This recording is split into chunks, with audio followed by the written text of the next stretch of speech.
우리가 오늘 하나님의 말씀 보십시다. 민수기 보시겠습니다. 32장 11절 12절 같이 읽을까요?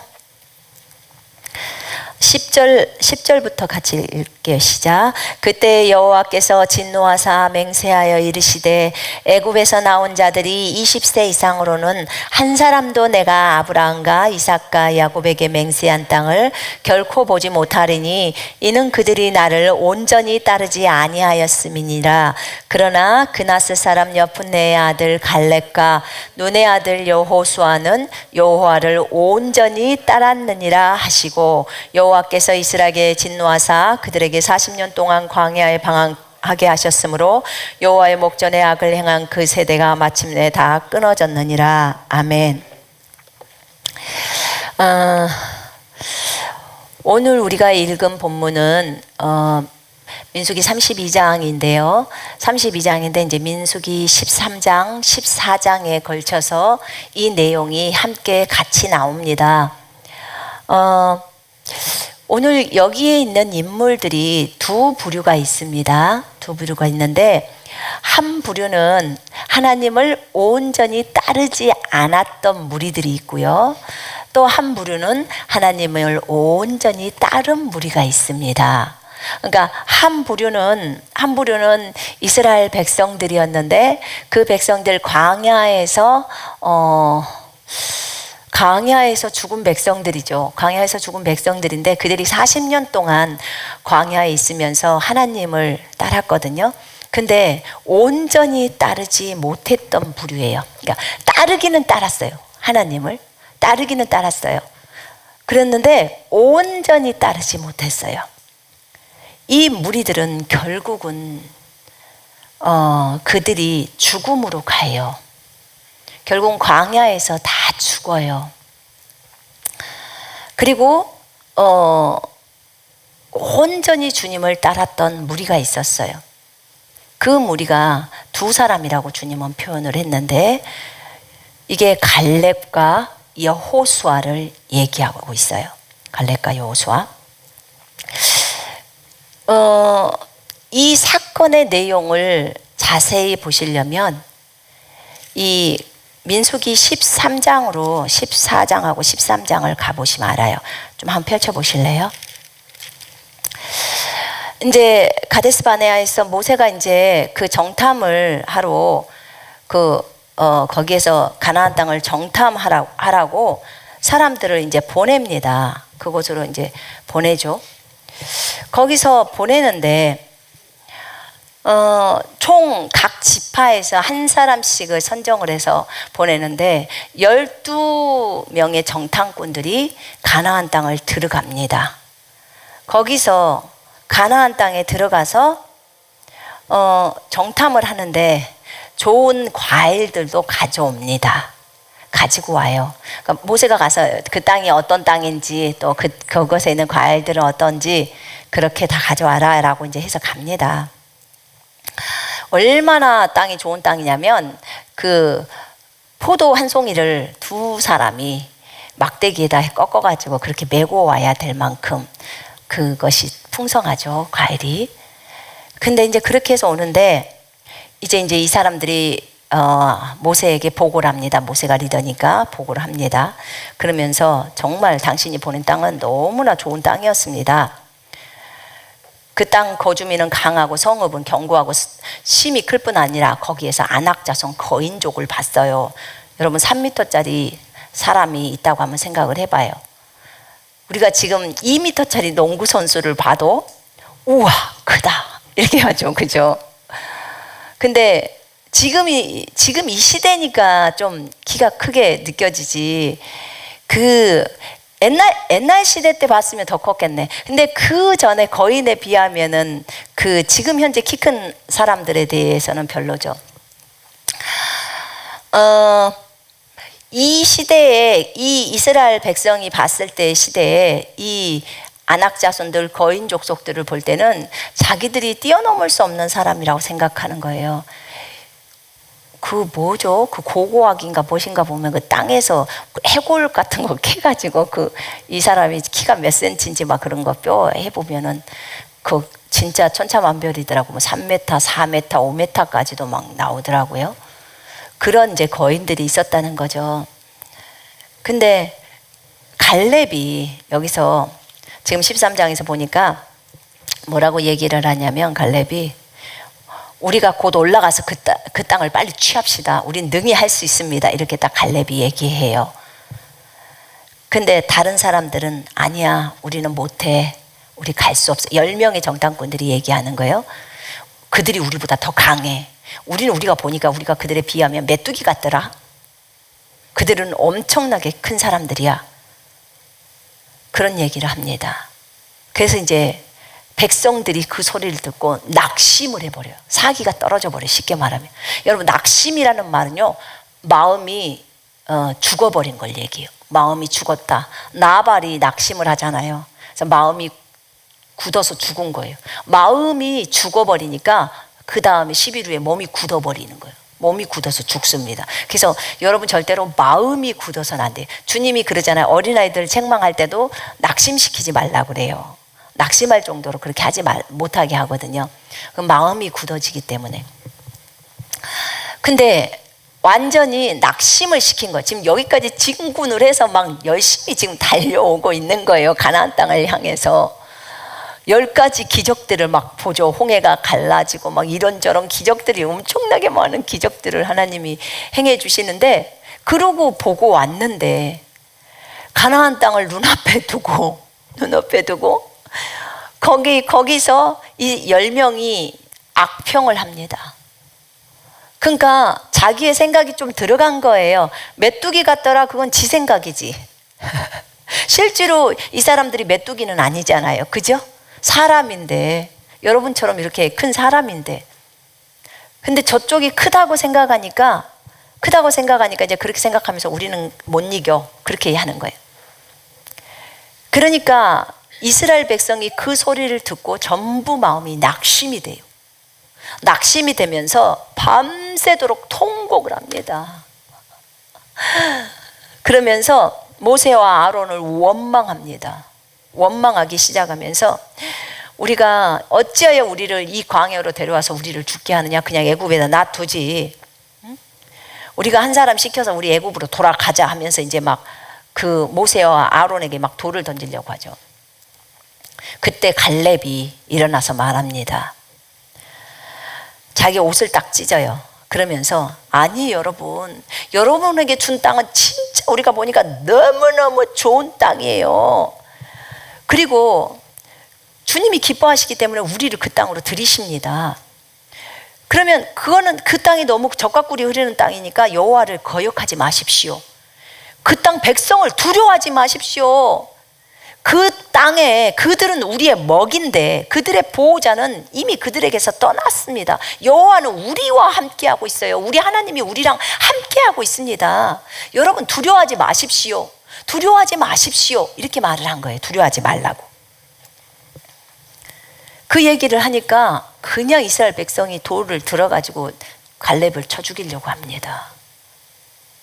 여러분, 지금 올바르게 성경을 따라 말을 하고 있는 갈렙을 쳐서 죽이려고 하는 거예요. 이들은 이미 낙심이 된 상태이기 때문에 마음이 다 움직인 거예요. 그래서 이런 행동들을 지금 하는 거예요. 돌로 치려고 하니까 여호와께서 해막에 나타나십니다. 그러면서 주님이 말합니다. 이 백성들이 지금 이때까지 나를 멸시하고 있다고. 내가 이들에게 10번이나 이 어마어마한 표적들과 기적을 보여줬는데도 이들은 나를 여전히 시험하고 내 목소리에 청종하지 않는다고. 나는 이들을 멸하기를 원한다고. 모세, 너로부터 다시 시작하자, 그 얘기합니다. 그러니까 모세가 아니요 주님, 아니요. 이들 죽이지 마옵소서. 주님의 인자하심의 그 광대하심, 인자하심이 너무나 크신데 그것을 따라 백성의 죄악을 용서해 주십시오. 저들의 죄를 사해 주십시오. 그 얘기를 합니다. 알았다, 내가 죄를 사하마. 그러면서 주님이 말합니다. 여기 있는 사람들, 나를 멸시한 사람들, 너를 원망한 사람은 나를 원망하는 거야. 너에게 불평하는 것은 나에게 불평하는 거야. 왜냐하면 내가 너에게 명령했고 너는 그 백성을 데리고 나왔기 때문이야. 나를 이렇게 멸시한 이 사람들 한 사람도 내가 저 가나안 땅으로 들여보내지 않을 거야. 그러나 갈렙은 그들과 달라서 나를 온전히 따라갔다. 내가 그에게 가나안 땅에 들어가게 할 거야. 그렇게 말을 합니다. 그러면서 저들이 나를 원망했는데 나는 이제 저들이 나에게 했던 말 그대로를 내가 그대로 내 귀에 들린 대로 저들에게 해줄 거야. 오직 갈렙과 여호수아 외에요.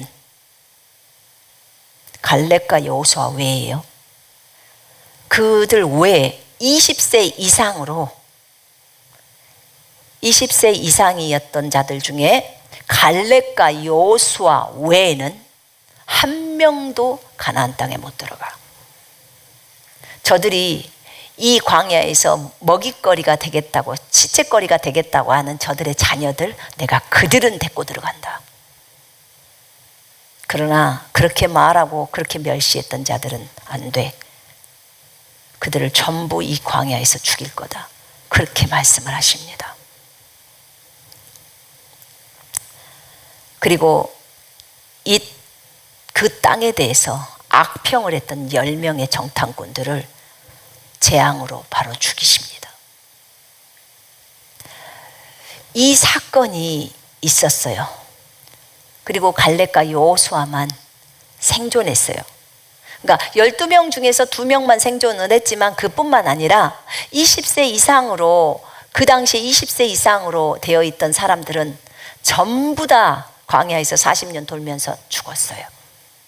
오직 갈렙과 여호수아만 살아남은 거예요. 하나님이 그렇게 말씀을 하신 거예요. 자, 이제 이 사건을 가지고 얘기를 합니다. 여러분, 여기서 주님은 뭐라고 평가를 하시냐면 갈렙과 여호수아를 평가할 때 그들은 나를 온전히 따랐다 이렇게 말해요. 온전히. 그 온전이라는 말을 제가 찾아봤어요. 온전히. 이 말레라는 히브리 단어인데요. 말레라는 히브리 단어가 무슨 뜻이냐면은 가득 차다.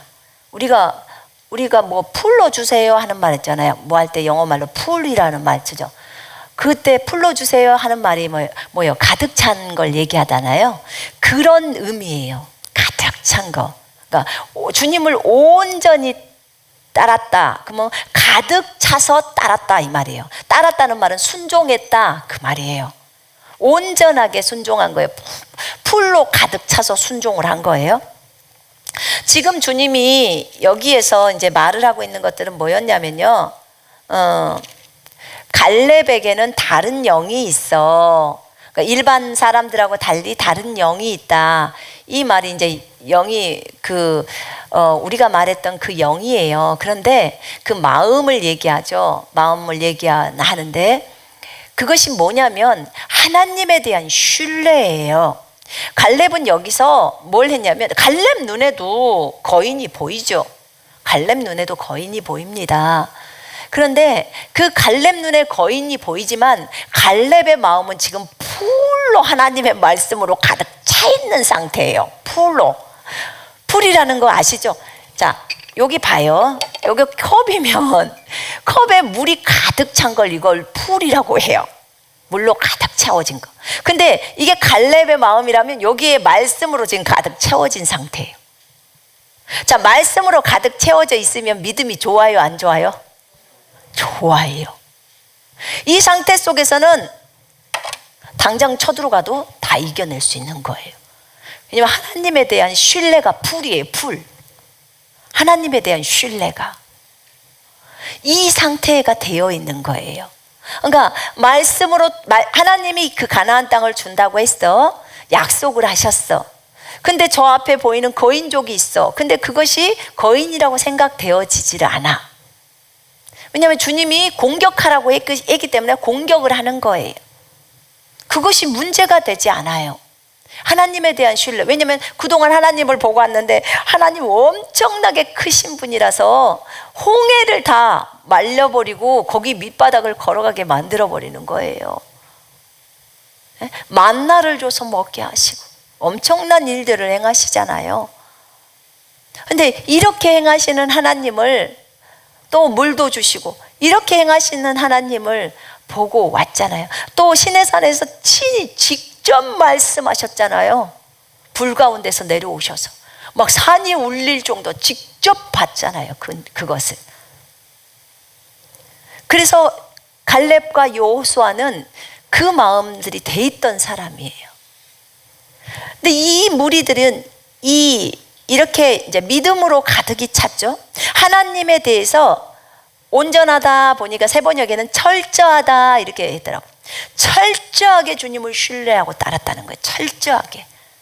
철저하다. 우리가 어떤 일을 철저하게 해라. 그럼 빈틈이 없게 해라. 지금 이 말이죠. 틈이 없게 해라. 어떤 것도 쥐구멍 하나도 없이 쥐도 못 들어오게 정확하게 해라. 그걸 철저하다고 표현을 합니다. 이렇게 하나님에 대한 철저한 신뢰로 가득 차서 이제 순종을 하는 거예요. 하나님의 약속만을 믿으면서 의심을 없이 순종을 하는 거예요. 믿음으로 가득 찬 상태, 그게 이제 풀인 거예요. 이들은 이렇게 준비가 되어져 있는데 한 무리는, 이스라엘 무리, 그 무리는 모세를 원망했던 무리, 10명의 정탐꾼과 합쳐서 그 이스라엘 일반 백성들의 무리들은 그 마음에 원망, 조금만 일이 일어나면 원망이 바로 튀어나옵니다. 불평이 나옵니다. 의심이 나옵니다. 불신이 나옵니다. 여러분, 원망, 불평, 불신, 의심, 이 네 가지를 좀 기억해요. 이거 우리에게서 싸그리 다 지워야 돼요. 완전히 다 없애야 돼요. 이거 안 되면 온전히 못 따라가요. 주님 못 따라가요. 여러분, 우리가 하나님이 우리를 온전히 다스리게 하자, 오늘 오전에 목사님 얘기하셨는데, 온전히 우리를 다스리려면, 봐봐요, 생각을 해봐요. 온전히 우리를 다스리려면 우리가 하나님께 우리 자신을 내어드려야 그분이 다스리죠. 그래요, 안 그래요? 안 내어드리면 어떻게 다스려요? 우리에게 자유의지를 주셨는데 그럼 내어드려야죠. 주님, 나는 십자가에 죽은 사람이에요. 난 죽었죠. 주님, 나를 다스리시옵소서. 그리고 내어드려야 그분이 다스리죠. 자, 봐봐요. 이 영혼들이 지금, 그 사람들이 원망, 불평, 의심, 불신으로 그들이 가득 차 있었어요. 그러니까 바로 그 악평함을 듣고 바로 그때부터 바로 원망으로 들어갑니다. 울고불고 통곡을 하고 난리를 치는 거예요. 여러분, 이것만 있었나요? 뒤로 가도요, 계속 원망, 불평이에요. 조금만 뭐 없으면 그래요. 근데 참 안타까워, 이 모습을 보면서. 아마 우리도 그러지 않았을까? 출애굽 때 그 상황이라면 그런 생각도 해요. 근데 어찌하여 갈렙과 여호수아는 달랐을까? 그건 하나님에 대한 신뢰거든요. 하나님이 그들에게는 딴 마음을 줬기 때문에 그러고 이 사람들은 안 줬기 때문에 그럴까요? 여러분,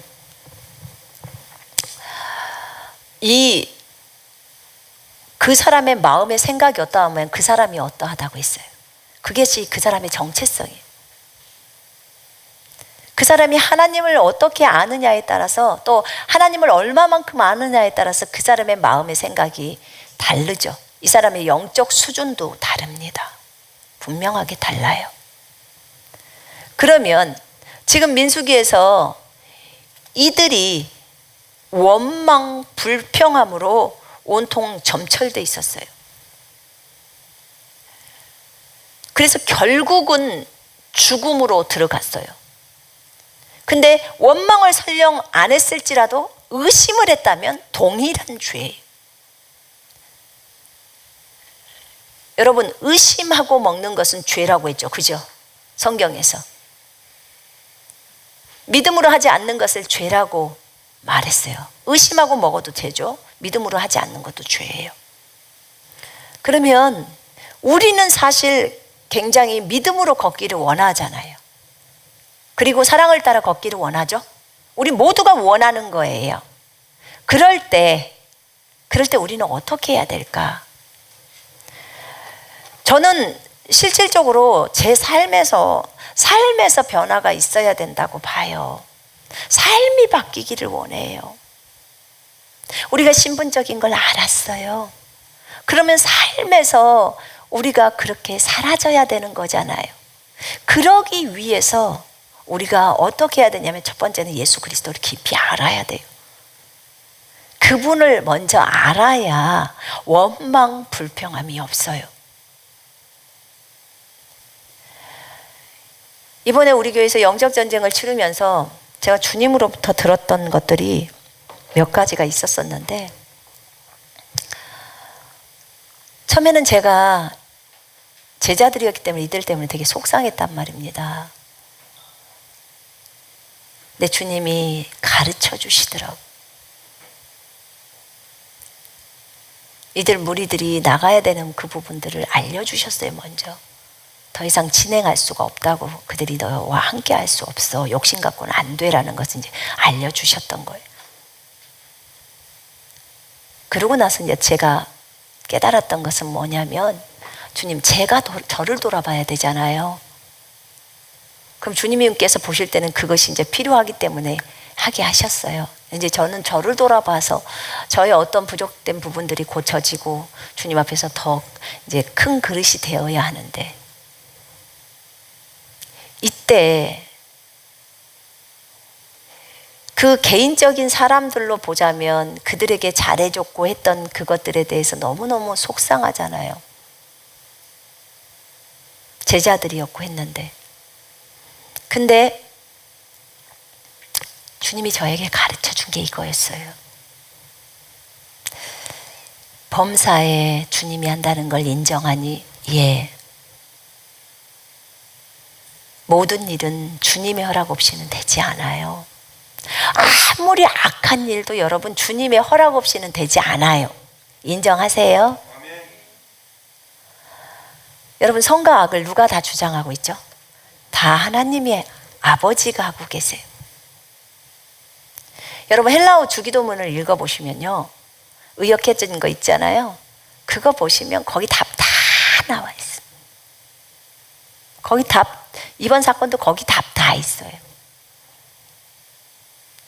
내가 창세 전에 너하고 약속했던 거, 저 하늘에서 약속했던 거, 그걸 너희들이 알기를 원해.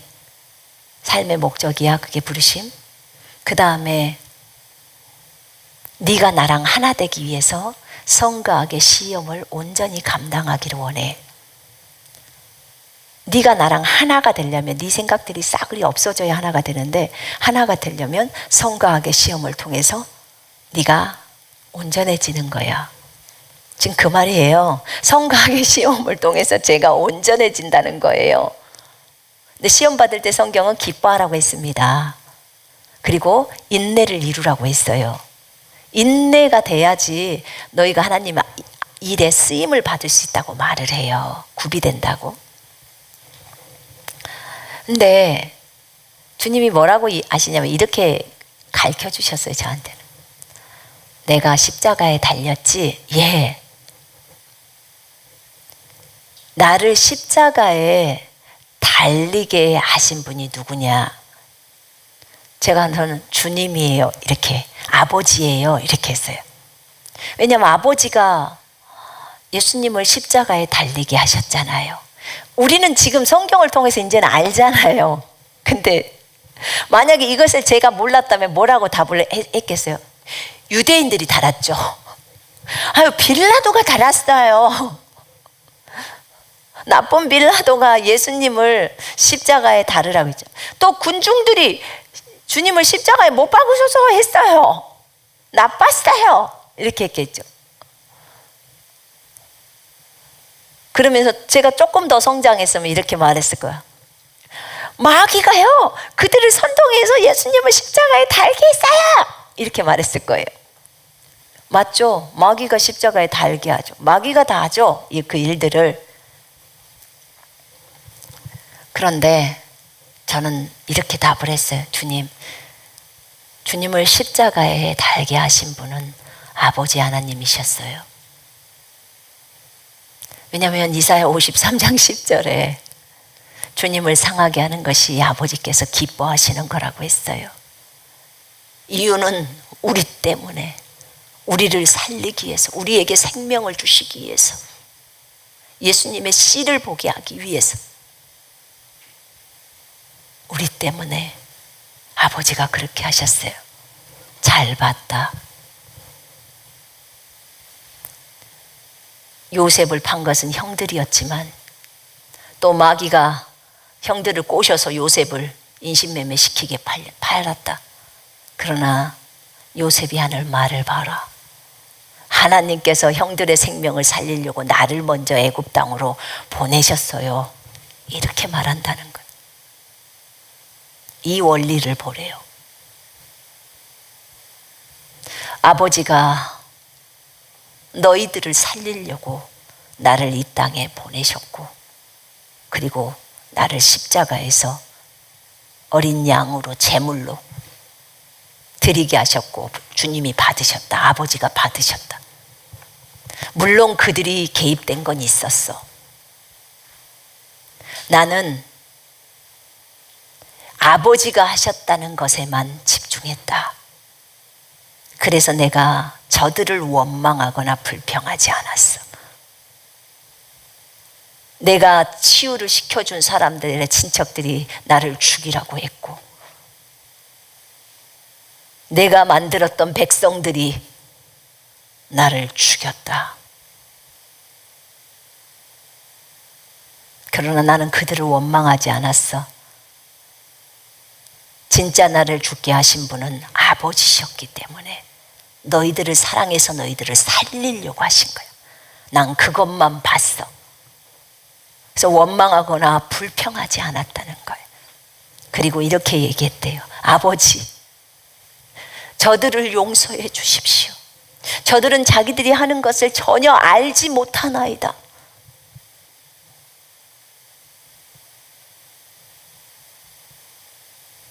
이게 예수님의 모습이에요. 이분이 예수님이에요. 너도 똑같아. 이번에 네가 어떻게 해야 하는지. 아버지여, 저 나간 무리들을 불쌍히 여겨주소서. 저들은 자기들이 무슨 짓을 하고 있는지를 알지 못하나이다. 그것이 네가 해야 할 말이야. 이 일을 일으킬 때 물론 저들의 교만과 욕심으로 이 일이 시작됐다. 그러나 주님의 허락하심이야. 저들을 내보내야 하기 때문에 그 다음에 이걸 통해서 너를 테스트하고 시험하는 거야. 너의 마음이 커져야 해. 다 품을 수 있어야 해. 나는 십자가에 달릴 때 저들을 원망하지 않았어. 오히려 저들을 불쌍히 여겼어. 나는 네가 내 마음을 알기를 원한다. 그래서 제가 결단했어요. 주님 감사해요. 비로소 너무나 큰 감사가 나왔어요. 하나님 감사해요. 너무너무 감사해요. 주님이 저에게 정말 좋은 선물을 주셨군요. 정말 좋은 선물이네요. 결국 저에게는 너무나 큰 유익이네요. 저를 넓히고 또 하나님을 배우고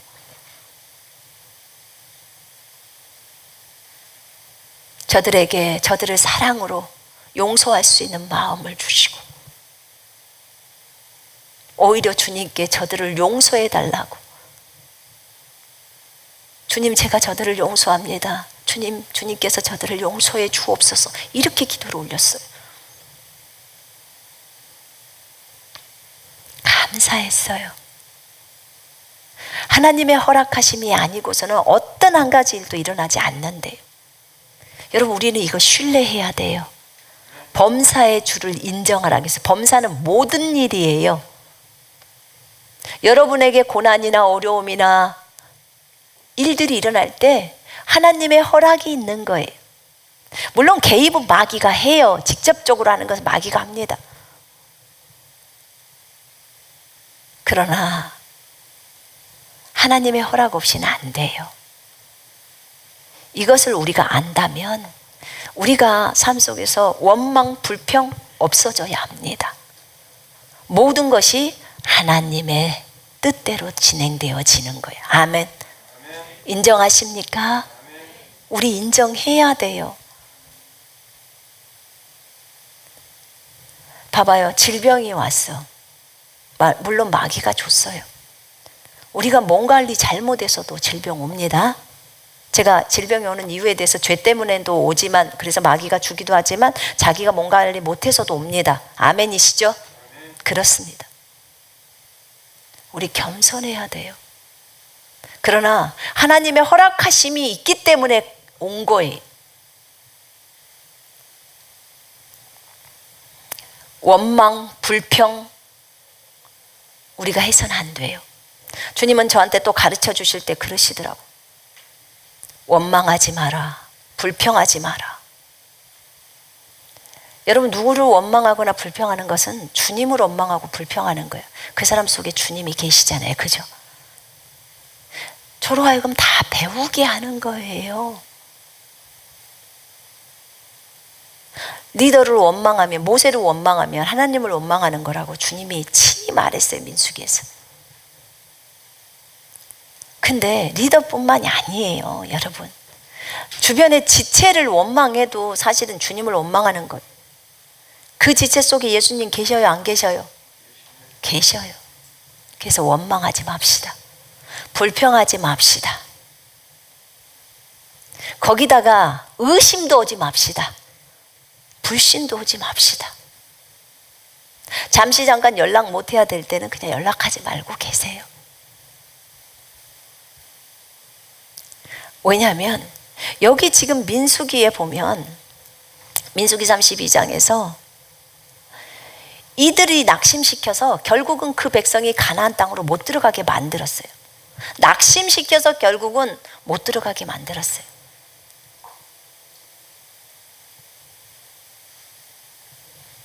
그 좋은 하나님의 복을 못 받게 만들어 버렸어요. 그러니까 얼마나 이 10명의 그 정탐꾼들은 악한 역할을 했는지 몰라요. 백성들은 그들의 말에 따라서 휩쓸려 버렸어요. 왜요? 자, 들어봐요, 여러분. 마귀가 사람을 선정할 때, 이 사람을 미혹시킬 때 어떤 사람을 선정하는 줄 아세요? 베드로후서 말씀에 따라 혼이 견고하지 못한 자라고 나와요. 혼이 견고하지 못한 자.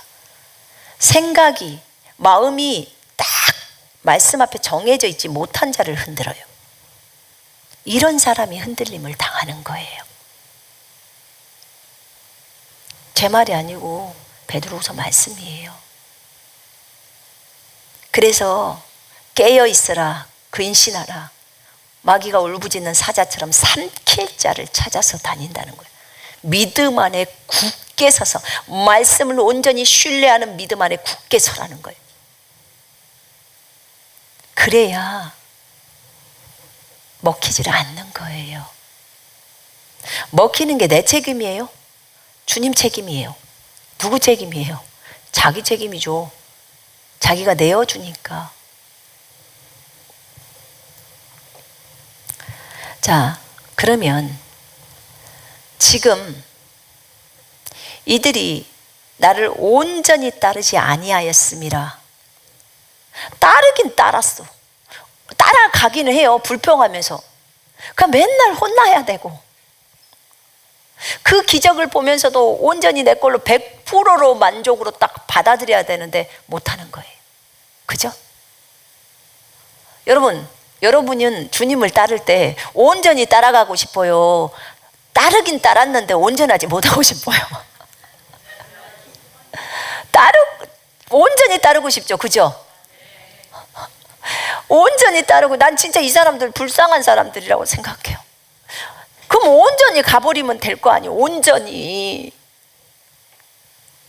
어떤 것만 제거되면 되냐면요, 원망, 불평, 불신, 의심을 제거시켜 버리면 돼요. 그럼 온전히가 돼요. 풀이 된단 말입니다. 가득히 채워져요. 근데 이렇게 하면서 따랐기 때문에 이게 온전히 따르지 못했다고 그렇게 평가를 받는 거예요. 이게 철저하지 못하게 가는 거예요. 철저하게 따르라는 그렇게 표현을 3번의 여기서는 했다고 했잖아요. 자, 봐보세요. 갈렙은 약속만을 믿었어요. 하나님이 약속한 그 약속만을 풀로 채웠어요. 가득 채웠어요. 자, 한번 예를 들어볼게요. 자, 치유에 대한 예를 한번 들어볼게요. 치유에 대해서 온전하다고, 온전히 주님을 따랐다, 이렇게 평가를 들을 때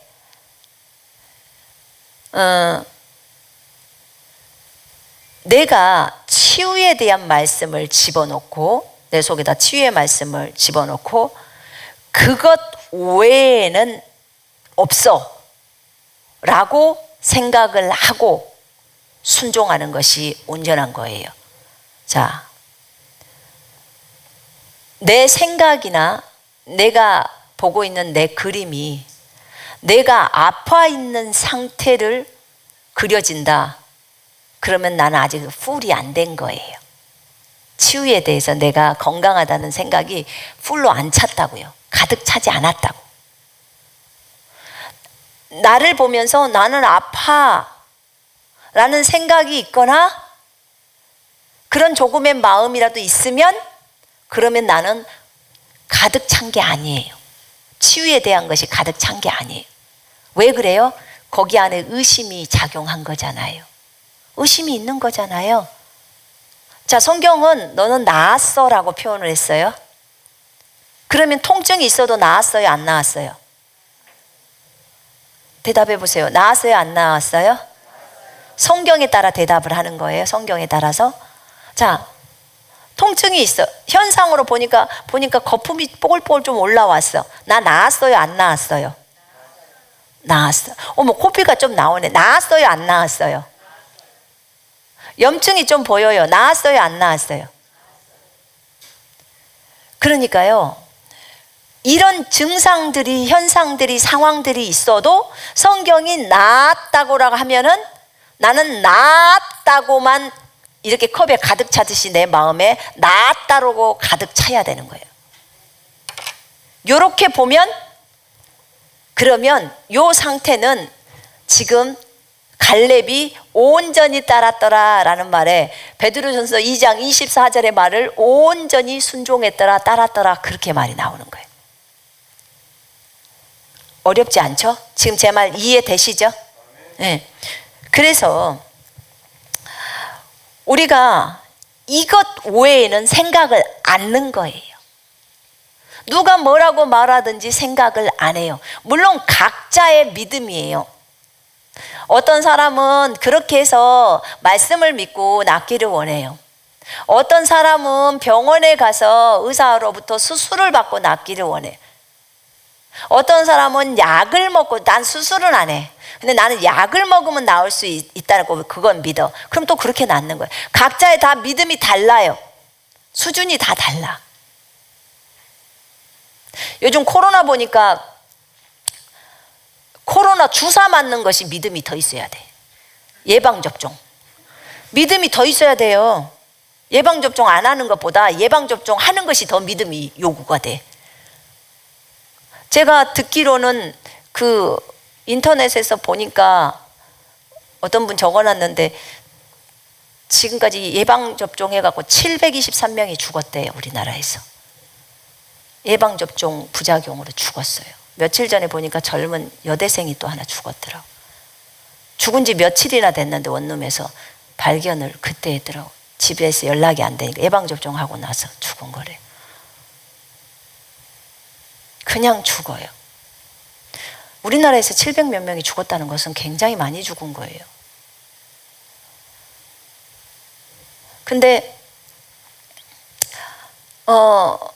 그게 내가 어떤 자매님한테 들었는데 자기도 예방접종 맞고 한 3일인가 그렇게 많이 부었다 그러더라고. 붓기도 하고 그랬다고. 또 어떤 분들은 전혀 감각이 없는 분도 있기도 하고 그렇더라고요. 예방접종 하러 가실 때는 누가복음 10장 19절의 말씀을 꼭 붙들고 기도하셔야 돼요. 어떤 것도 여러분을 해할 수 없다는 그 말씀을 꼭 붙들어야 해요. 아멘이시죠? 여러분의 그 예방접종을 하면서 여러분들이 말씀을 붙들고 그 말씀에 풀로 가득 차면 괜찮아요. 근데 그렇지 않았을 때는 여러분들한테 어려움이 와요. 근데 여러분이 어려움이 좀 오더라도 그것을 끝까지 말씀을 붙들고 있으면 다 현상은 없어져요. 근데 제가 하나 본 게 있고 들었던 게 있는데 그 예방접종하는 그 주사 안에 이상한 게 들어있기는 하더라고요. 근데 이제 그거는 아주 기초적인 기본 데이터를 알 수 있는 거래요. 그러니까 이 사람이 예방접종 했는지 안 했는지 그런 것들을 알 수 있는 기본 데이터를 알 수 있도록 했더라고요. 근데 그건 666은 아니에요. 여러분들이 알아야 돼요. 코로나 바이러스 그 백신이 666은 아니에요. 근데 666이라고 해가지고 아예 막 그걸 거부해서 내가 666 표를 받는 것처럼 그건 아니에요. 근데 그거는 아니지만 어쨌든 데이터를 알 수 있는 그것은 그 액 속에 있더라고요. 근데 그건 아니지만 기초적인 것들을 이제 하기 위해서 그랬다고 했어요. 근데 앞으로는 이게 또 전염병이 또 오잖아요. 전염병이 이제 또 센 것이 올 때는 또 백신이 나와요. 또 백신이 나오면 이게 사실은 그렇게 해서 데이터가 더 큰 데이터들이 들어가기 시작하고 또 더 큰 데이터들이 들어가기 시작하고 만약에 그렇게 된다면 그러면 결국은 그것이 이제 666이 오는 그 길을 준비하는 거죠. 그러나 지금 현재 코로나 백신은 666이 아니라고 제가 말씀을 드렸어요. 그걸로 666이 어떤 영향을 내가 직접 받냐? 아니요. 전혀 아니에요. 그건 아니에요. 근데 지금 이 과정을 볼 때 데이터를 조금이라도 이렇게 넣었잖아요. 그러면 나중에는 더 심해진다 그 말이에요. 결국은 뭐겠어요? 전 인류를 장악하려고 하는 거죠. 한번 생각을 해봤어요. 왜 자꾸 이미 코로나에 걸렸던 우리들인데, 코로나에 저는 걸렸었잖아요. 코로나에 걸렸던 우리인데 백신을 맞으라고 하지? 결국은 백신을 맞는 목적도 항체를 만들어내기 위함인데 우리들 피검사하면 항체가 있잖아요. 이미 코로나에 걸렸던 사람이라. 저희 남편도 병원 가서 피검사할 때 항체가 있어 버리더라고요. 다 있어요. 제가 더 심하게 알았는데 남편은 거의 무증상처럼 그랬는데. 그런데 항체가 있단 말이에요. 근데 왜 코로나 백신을 맞으라고 하지? 제가 분명히 보건소 직원하고 통화를 했을 때는 그건 자연면역이라고 하더라고요. 자연면역인데 자연면역은 얼마 못 간대요. 항체가 얼마 못 간다는 거예요. 얼마 못 간다고. 그러면 지금 코로나 백신을 맞아가지고 그렇게 항체가 생긴 항체는 몇 개월 가나요? 그거 몰라요. 그래. 몰라요. 그런데 자연 면역은 항체가 그 조금밖에 없다고 하는 것이 어떻게 그걸 알죠? 그것도 모르죠. 위에서 말하니까 그냥 아는 것 뿐이라. 몰라. 몇 개월 가져오더니 그것도 모르는데. 그러니까 자연 면역이 몇 개월 가는 것도 모르면서 코로나 백신 맞는 것은 항체가 몇 개월 가냐 그것도 모르는데 아는 게 뭐야? 몰라요. 그냥 몰라요예요. 보건소 직원이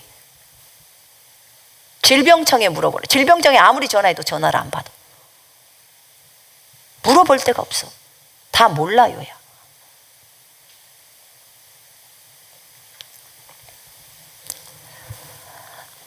여러분,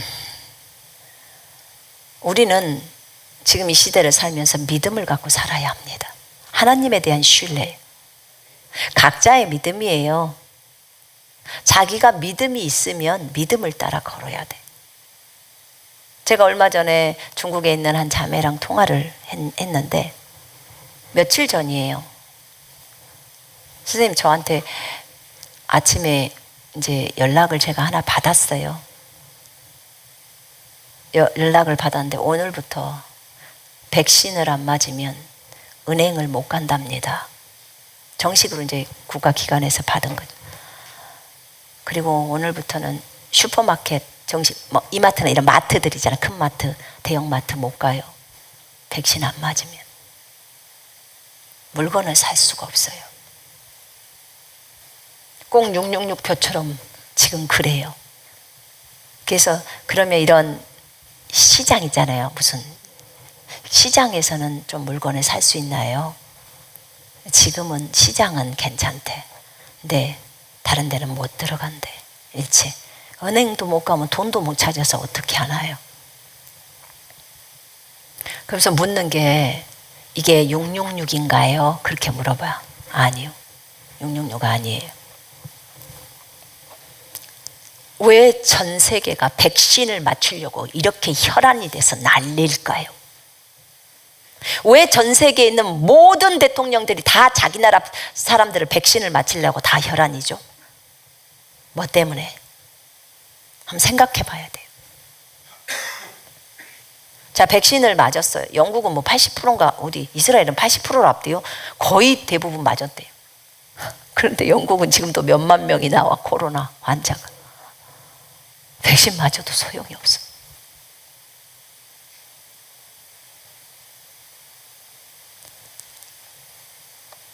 그래서 여러분,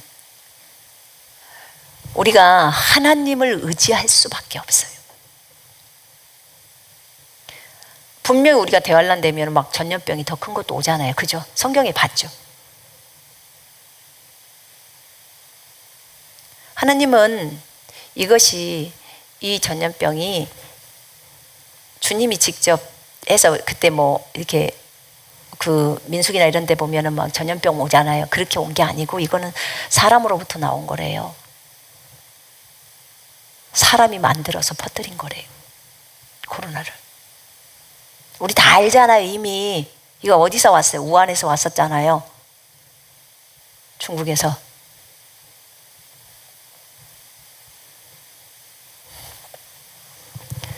근데 여러분, 어떤 것이든 간에 하나님의 허락하심이 없이는 돼요, 안 돼요?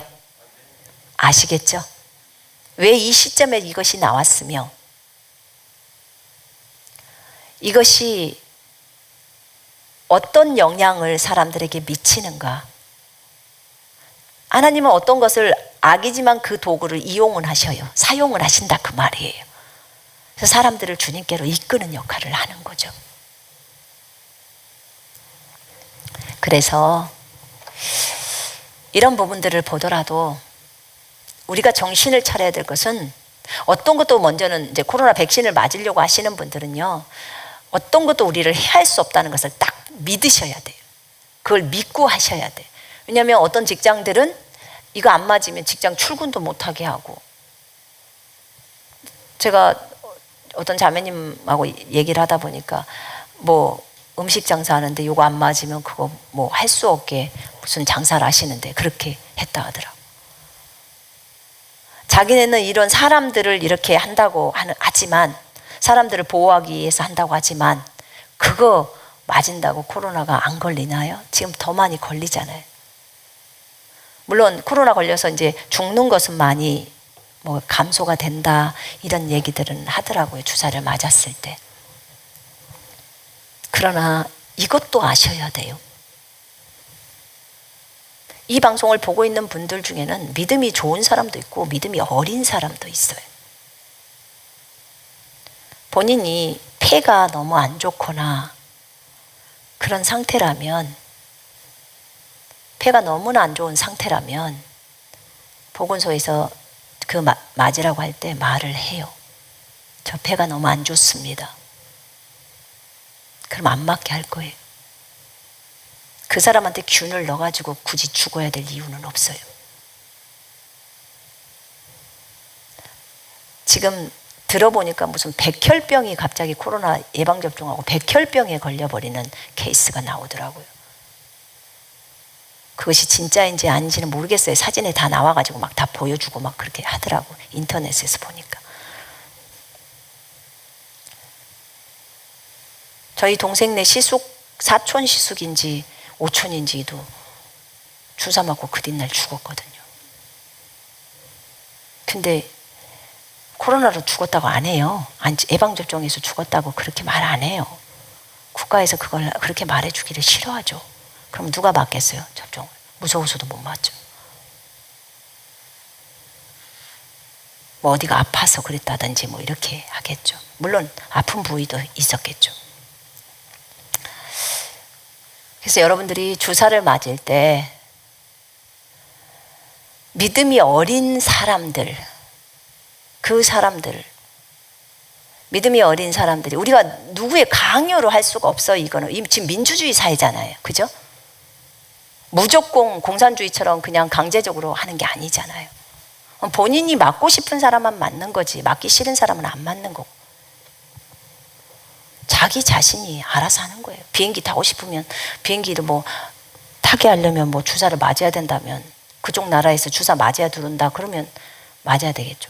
한번 생각을 해봐요. 지금 뭘 생각을 해보냐면 이걸 한번 생각해봐.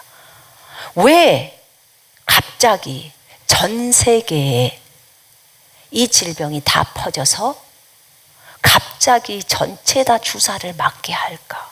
그리고 그 주사를 안 맞으면 나라도 못 들어오게 만들고. 왜? 뭐 때문에? 결국은 주사 맞았는지 안 맞았는지도 뭐 기계를 하나를 갖다가 대면 여기서 그냥 스캔 뜨듯이 그냥 읽어버린다고 그러더라고요. 그래서 안다는 거예요. 그럼 뭐가 들어간 것이 뭐 뻔한 거죠. 그것이 오른손도 아니고 이마에 하는 것도 아니기 때문에 666은 아니란 말입니다. 그러나 그 과정으로 가는 길이라는 거예요. 그 경로를 걷고 있다는 거예요. 그거는 아셔야 한다는 거예요. 그럼 전체가 지금 지구의 전체 각 나라마다 다 퍼졌고 그것이 다 예방접종을 한 것을 그렇게 해서 집어넣었다면, 컴퓨터 하나만 저기에다가 중앙에다 딱 놓으면 통제가 다 가능하죠. 이제 이것이 이렇게 데이터로만 뭐 예방접종 하는 사람이나 기본적인 것만 안다고 하지만 나중에 점점 발달되어져 가면, 근데 더 많은 질병이 나오고 더 큰 것이 나오고 이럴 때는, 그러면 진짜 그야말로 짐승이 작용할 수 있는 길이 열리는 거죠. 이래서 주님의 오실 길이 또 준비되어지는 거예요. 결국은 3년 6개월, 왜냐면 대환란이 거쳐져야 주님이 오시니까. 주님의 오실 길은 진행되어져 가고 있는 거예요. 우리가 깨어 있어야 돼요.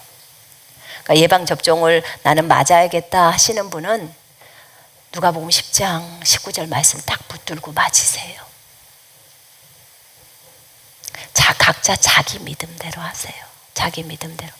그러나 코로나가 666은 아니라고 제가 말씀드렸어요. 그거는 아니기 때문에. 치유를 얘기하다 여기까지 나왔네. 치유에 있어서 그 다른 생각이 들어가서는 안 된다는 거예요. 그 온전히 따라 주를, 여호와를 온전히 따랐다라는 여호와의 말씀을 온전히 따른 거기 때문에 다른 생각이 들어가서는 온전이라는 말이 안 맞아요.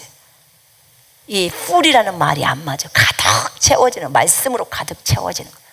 주님이 채찍에 맞음으로 나는 나았어, 나는 나았어, 나는 나았어 라는 것이 풀로 찼을 때 그게 그때 모든 증상들이 다 떠나가는 거예요. 그게 온전히 따르는 거예요. 다른 생각이 못 들어오게 쳐내버려야 되는 거예요. 여러분, 다른 생각이 계속적으로 파고 들어오고 또 쳐내고, 들어오고 또 쳐내고, 들어오고 또 쳐내고, 이건 사실 풀로 찬 거 아니거든요. 안 찼기 때문에 생각이 들어오는 거예요. 그 공간으로. 풀로 찼으면 이런 생각들 안 들어와요. 이미 믿음이 굳건해져 있는 상태예요. 그래서 우리가 신앙의 여정을 걸을 때요, 갈렙처럼 되어야 해요. 온전히 주님을 따르는 갈렙.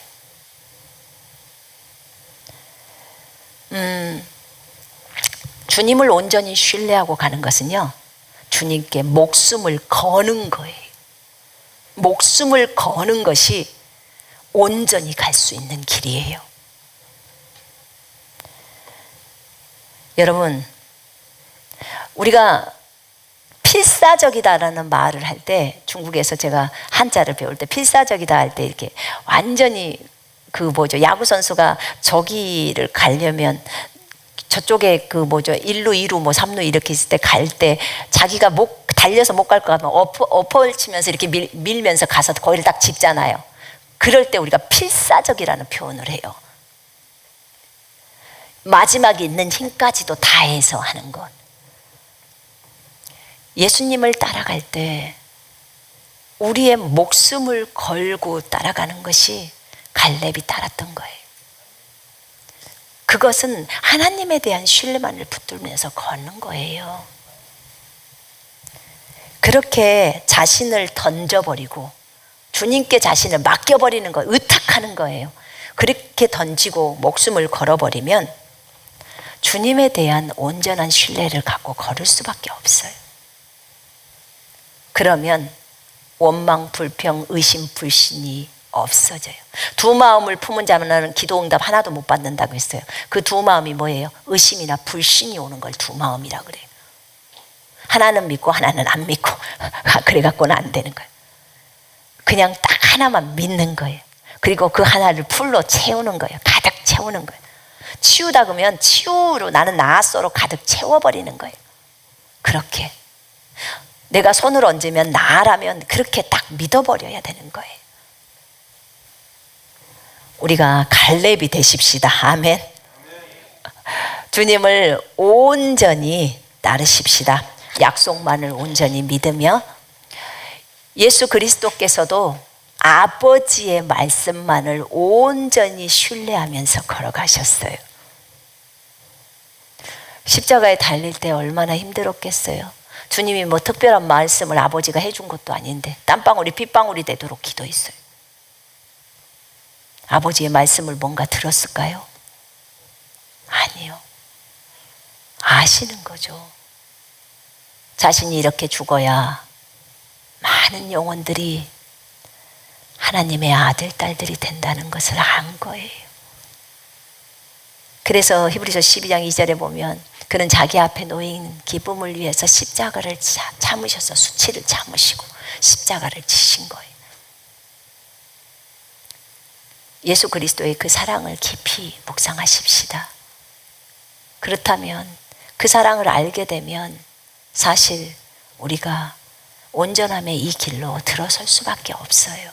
그 길을 너무나 걷고 싶고 너무나 가고 싶고 그분만을 따라가고 싶고 그것이 목적이 뭐냐면 그분을 사랑하기 때문이에요. 여러분, 우리가 십자가를 많이 묵상하십시다. 아멘.